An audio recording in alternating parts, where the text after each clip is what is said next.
अवधूत चिंतन श्री गुरुदेव दत्त. श्री स्वामी समर्थ. तुम्हा सगळ्यांचं स्वामी श्रद्धा यूट्यूब चॅनलवर खूप खूप मनापासून स्वागत. स्वामी कृपेने तुमचा आजचा दिवस शुभ जाओ. स्वामी महाराज तुमच्या सर्व चांगल्या इच्छा पूर्ण करोत हीच मी माझ्याने प्रार्थना करते आणि आजच्या व्हिडिओला सुरुवात करते. तर आज आहे गणेश जयंती. सगळ्यांना गणेश जयंतीच्या खूप खूप शुभेच्छा. आज जे काही आपल्याला सेवा उपाय करायचे आहेत, मला माहीत आहे सगळ्यांचे करून झाले असतील. प्रत्येकाने त्यांच्या पद्धतीने काही ना काही सेवा उपाय केले असतील. तर बघा, आता उद्या आहे वसंत पंचमी. वसंत पंचमी हा सरस्वती मातेचा सगळ्यात महत्त्वाचा दिवस. आपल्या मुलांनी त्यांच्या आयुष्यामध्ये खूप प्रगती करावी, त्यांना शिक्षणात यश मिळावं, त्यांची शैक्षणिक प्रगती व्हावी, ते खूप मोठे व्हावे, त्यांनी प्रगती करावी असं प्रत्येक आईवडिलांना वाटत असतं. त्यासाठी बघा, तुम्ही उद्या दिवशी काही सेवा उपाय नक्कीच करू शकता आणि हे जे काही सेवा उपाय आहेत ते अत्यंत लाभदायक आहेत. बघा, जी कोणी व्यक्ती ही नेहमी सरस्वती मातेची आणि गणपती बाप्पाची सेवा करते, अर्थात ते बुद्धीचे देवता आहेत, त्यामुळे त्यांच्या जीवनात त्यांना कधीही अपयश येत नाही. शैक्षणिक प्रगती त्यांची होत राहते आणि अर्थातच काय त्यांना यश मिळायला लागतं. बघा, म्हणून आपल्या मुलांनी किंवा आपल्या मुलांना जमत नसेल तर आपण स्वतः त्यांच्या आयुष्यासाठी, त्यांच्या उज्ज्वल भविष्यासाठी गणपती बाप्पाची सेवा आणि सरस्वती मातेची सेवा करायलाच हवी. त्यांच्यासाठी आपण ज्या काही सेवा उपाय करू शकतो अर्थात त्या आपण करायलाच हव्या. बघा, तर तुम्हाला उद्या काय करायचं आहे. सरस्वती मातेचा फोटो किंवा मूर्ती तुमच्याकडे असेलच, नसेल तर फक्त तुम्ही पाठीवर सरस्वती यंत्र काढा, काहीच हरकत नाही, आणि त्याची तुम्हाला उद्या पूजा करायची आहे. सरस्वती मातेचा फोटो किंवा मूर्ती तुम्हाला उद्या आणायची असेल घरी तर तुम्ही उद्या नक्की घेऊन येऊ शकता. मूर्ती असेल तर अर्थात तुम्ही त्याच्यावर अभिषेक करा. अभिषेक करताना श्रीं ह्रीं सरस्वते नमः या मंत्राचा तुम्ही जप करून पाण्याने, दुधाने अभिषेक करू शकता. फोटो असेल तर स्वच्छ पुसून घ्या, अर्थात त्याला कुंकू लावा आणि मूर्तीला सुद्धा तुम्हाला कुंकवाचा टिळा लावायचा आहे. त्यानंतर बघा, तुमचे मुलं जिथे कुठे अभ्यास करता तिथे तुम्ही सरस्वती मातेचा फोटो लावू शकता. नाही तर देवघरात जरी तुम्ही लावला तरी चालणार आहे, काहीच हरकत नाही. फक्त तुम्हाला सेवा काय करायच्या आहेत त्या बघा. तुम्हाला उद्या प्रज्ञाविवर्धन स्तोत्र आपल्या मुलांकडनं, आपले मुलं जर म्हणत असतील, म्हणजे लहान मुलांना ते ऐकायला लावा. लहान मुलांना म्हणता येत नसेल त्यांना ते ऐकायला लावा. यूट्यूबवर तुम्ही प्रज्ञाविवर्धन स्तोत्र लावून द्या आणि त्यांना ते ऐकायला लावा, जेणेकरून त्यांच्या कानी पडेल. आणि खूप प्रभावी असं स्तोत्र आहे त्यांच्या ज्ञानामध्ये भर घालण्यासाठी. त्याचप्रमाणे बघा, जर मुलं म्हणू शकत असतील स्वतः तर त्यांना प्रज्ञाविवर्धन स्तोत्र हे म्हणायला लावा. खूप सोपी आणि खूप प्रभावी अशी सेवा आहे. त्यानंतर त्यांना जर शक्य असेल तर श्रीं ह्रीं सरस्वते नमः या मंत्राचा 11, 21 किंवा 108 वेळेस जप करायला सांगा. त्यांना जर शक्य नसेल तर तुम्ही स्वतः त्यांच्यासाठी करा, जेणेकरून तुमच्या सेवेचा लाभ हा तुमच्या मुलांना मिळणार आहे. बघा, अर्थात काय, ज्याच्याकडे बुद्धी आहे ना तो अख्खं जग जिंकू शकतो. पण फक्त पैसा असून उपयोग नाही, पण बुद्धी असणं तेवढंच महत्त्वाचं आहे. नाही तर फक्त पैसा असेल पण बुद्धीच नसेल, त्या पैशांचा वापर कसा करायचा हेच माहीत नसेल तर त्याचा काहीच उपयोग होत नाही. म्हणून बुद्धी असणं हे तितकंच महत्त्वाचं आहे.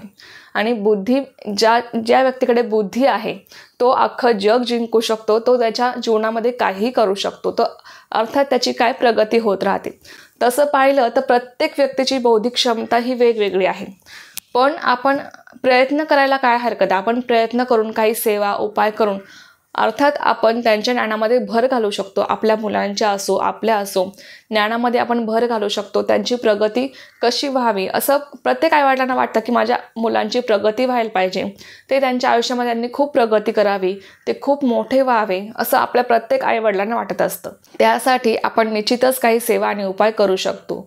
त्यानंतर बघा, तुम्हाला उद्या वसंत पंचमीच्या दिवशी बघा, श्रीकृष्णाने खुश होऊन माता सरस्वतीला आशीर्वाद दिला होता की वसंत पंचमीच्या दिवशी तुझं अख्खं जग ही सेवा करेल, तुझी पूजा करेल. आणि त्या दिवसापासून प्रत्येक वसंत पंचमीला माता सरस्वतीची पूजा केली जाते, तिची सेवा केली जाते. बघा, तर उद्या तुम्हाला तुमच्या मुलांच्या जिभेवर, अर्थात लहान असो मोठे मुलं असो, तर तुम्हाला तुमच्या मुलांच्या जिभेवर तुम्हाला मधाने, बघा तुमच्याकडे दर्भाची काडी असेल, दर्भाची काडी स्वामींच्या आसपास तुमच्या जवळपास केंद्र असेल तिथे तुम्हाला मिळून जाईल. दर्भाची काडी नसेल तर तुम्ही सोन्याचा तुमच्याकडे दागिना असेल किंवा चांदीचा एखादा दागिना असेल तुम्ही त्याने काढू शकता, किंवा फक्त बोटाने जरी काढलं तरी चालणार आहे.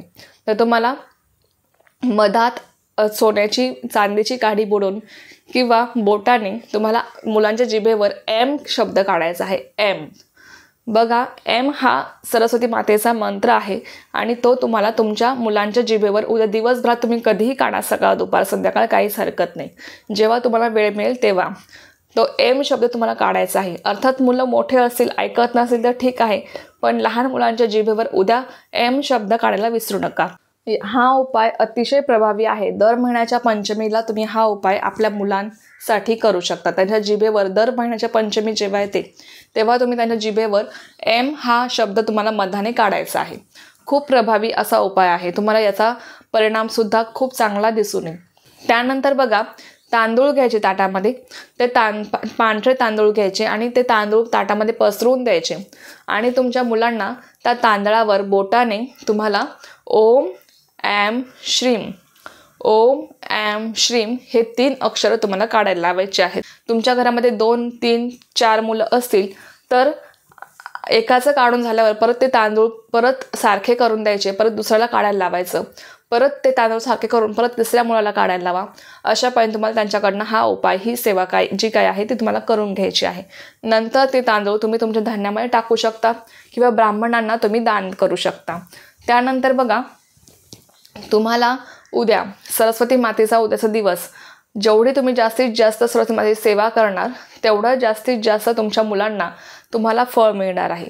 त्यासाठी बघा, उद्या तुमच्याकडे सरस्वती मातेचा फोटो असेल, मूर्ती असेल, अर्थात मूर्ती असेल तर अभिषेक करून तुम्ही ती मूर्ती पाटावर स्वच्छ वस्त्र अंथरायचं पांढरं शुभ्र, त्यावर ती मूर्ती किंवा फोटो तुम्हाला ठेवायचा आहे. त्यानंतर सरस्वती मातेला तुम्हाला पांढरे फुलं किंवा पांढरी मिठाई तुम्ही अर्पण करू शकता. पांढरी मिठाई तुम्ही दाखवू शकता नैवेद्य म्हणून, किंवा नाही तुम्हाला जमलं तर फक्त तुम्ही साखर, खडीसाखर जरी दाखवली तरी चालणार आहे. तर तुम्हाला ही सेवा उद्या करायची आहे. आणि त्याचप्रमाणे ज्या काही मी तुम्हाला सेवा सांगितल्या त्या दिवसभरात तुम्ही कधीही करू शकता. तुम्ही दिवसभरात श्रीम ह्रीम सरस्वती नमः या मंत्राचा जेवढा वेळेस तुम्हाला जप करता येईल तेवढा वेळेस तुम्ही करा. तुमच्या मुलांकडनं तो जप करून घ्या. जर मुलं लहान असतील तर तुम्ही स्वतः करा. त्यांच्या डोक्यावर हात ठेवून जर तुम्ही हा जप केला तरी चालणार आहे, किंवा समोर ग्लास भरून पाणी घेऊन बसा, तुम्ही जप करा. जेणेकरून काय, तुम्ही जे काही मंत्र स्तोत्र बोलणार अर्थात त्या पाण्यावर ते पडणार आहेत, ते तीर्थ तयार होईल. तुम्ही ते तीर्थ तुमच्या मुलांना प्यायला द्या, ते सुद्धा खूप प्रभावी आहे. त्यानंतर बघा, तुम्ही उद्या तुम्हाला ज्या काय मी सेवा उपाय सांगितले, तांदळावर जे 3 शब्द तुम्हाला काढायला लावले आहेत ते काढून घ्या मुलांकडनं. जिभेवर मुलांच्या एम हा शब्द काढायला विसरू नका. तर ह्या सेवा आणि प्रज्ञाविवर्धन स्तोत्र जेवढं जास्तीत जास्त तुम्हाला म्हणणं शक्य असेल तेवढं नक्कीच म्हणा आणि तुमच्या मुलांकडनंही म्हणून घ्या. मुलांना म्हणता येत नसेल तुम्ही यूट्यूबवर लावून द्या किंवा तुम्ही स्वतः म्हणा, जेणेकरून त्यांच्या कानी पडेल आणि अर्थात कार्याचं फळ त्यांना मिळेल. तर या अगदी साध्या सोप्या सेवा तुम्हाला उद्या दिवशी करायच्या आहे. नक्की करा. जसं आपण आज गणपती बाप्पासाठी सेवा केल्या, तर उद्या आपल्याला सरस्वती मातेच्या सेवा करायच्या आहे, जेणेकरून सरस्वती मातेचा आशीर्वाद आपल्या कुटुंबावर, आपल्या मुलाबाळांवर सदैव राहील, त्यांची नेहमी प्रगती होईल. अर्थातच काय की आपल्या एकंदरीत संपूर्ण कुटुंबाची प्रगती होईल. तर चला, ही खूप छोटीशी माहिती होती जी मला तुमच्यासोबत शेअर करायची होती. तर झालेली सेवा मी स्वयं माझ्यासाठी रुजू करते आणि आजचा व्हिडिओ इथेच थांबवते.